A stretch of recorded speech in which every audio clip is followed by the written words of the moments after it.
Ole khir tu te che bai le vek le ton tum kan video chuan video mol mang ve tak tam tak chuan an hret taw nga ma se la shalo hi tam tak an om ve zel ni ti kha hreila khang mi te khan mo em si khan an la shalo ve thaya chu te chu alo sham ha sai la tho me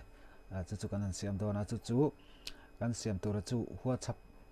ange kan profile photo te le kan status te le kan online status te le kan last sin te khati ang kha a hai dan kha kan soi don ani tam tak zon kan riang mo ma se kha poi mo lo lama lo ngai lo ila se to te po kha ning se lo te ta na poi mo zel ni ti kha se ila ama sabera chonin ti hianin kan WhatsApp kan an lut ta te chon he ti lai chung tlang dot pathuma ten kan an lut anga setting a hianin kan lut lenga te chon account ti han kan lut le don ane account ti kan an lut ta ti hian alo om ta privacy a hian kan lut lenga te chuan last sin tian kan lut lenga te chuan in my contact accept ti han kan lut le don ni ti khanin tuna hela hianin hei hianin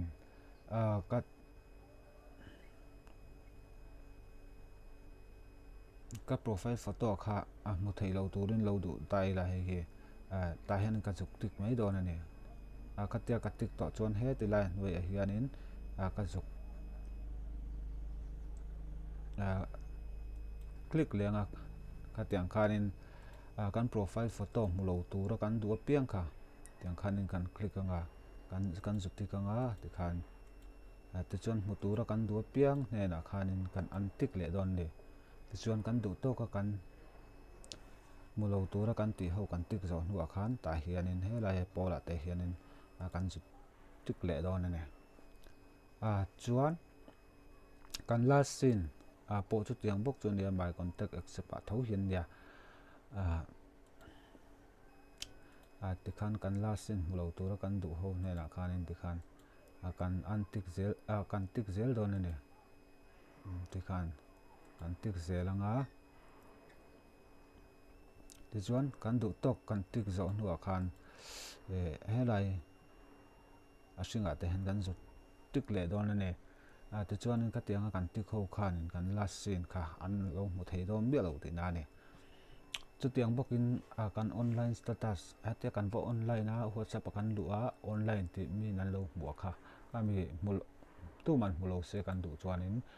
mutura kan du nobody a hen kan thlanga chuan mutura kan du ho ani chuan kan number mi number kan nei ho chawina mutura ka du chuan in my contact a hian ka tianga chu tiang box an last sin te online status te pokhan ni ve kani amaro chu mi big mulo tura kan du mi mal big kan lo omero chuan my contact accept a hian kan ti ve le thungang mo ti khanin my contact accept a kan tianga mulo tura kan du te kha ka ti khan kan tik zel don ni hetia kan tik hianin lo mu ve lo tura kan du ho zel khan ni ti chuan ka tia kan tik zo nuwa khanin kan du to kan tik zo nuwa chuan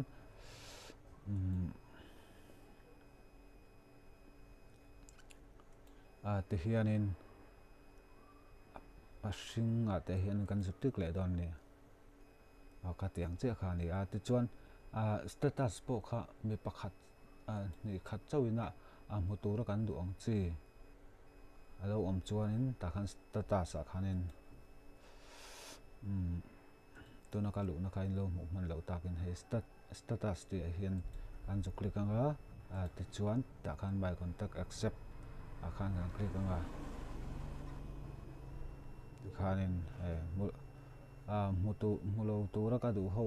zong ka ti hian ka tik thla vek mai ne mutura ka du te chaw ne na khanin ka an tikang mo ti khanin ka an tikanga ka an tik zo nuwa he te lai sunga te kan zu click lẹ mo thì khanin kan du tok zo lo khanin kan bek le don ani te chuanin angami status kan va view ta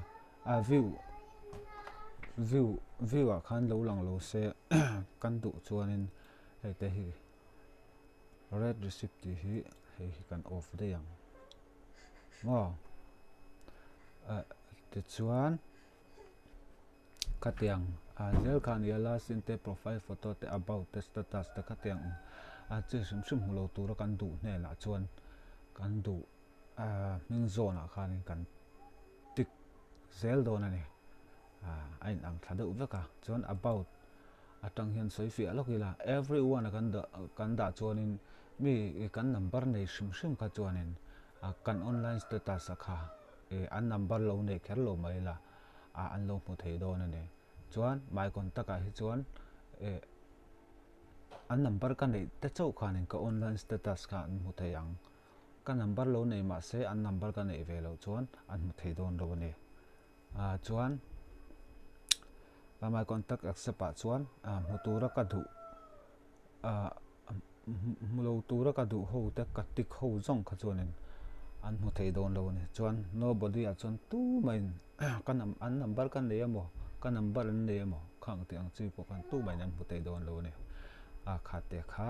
last scene te status te le profile photo te kan hai dan tur ani ti kha kan soi ve duwa shalo tam tak kan om ve awa thina wang khan ka han soi ve sim ani chu sheto tam tak po in omang ti ka ringa ka ria shalo tam tak kan oma channel lama tang min non zot le nol thina alom oma kan video te tha kan ti chon mi lo like sak thin turin kan som tak meu chuwa ti chuanin video min lo hlut saka min ron phone thin tu te po kha alom thin hle maya tam tak chuanin kan mang tangkai hle maya lom thu te pon ron soina sa kai po ka lom tak meu ani min lo share sak thin ula min lo like saka min lo comments tha in te chuan min lo comment sak ve thin turin kan som tak meu chu ani ka lo me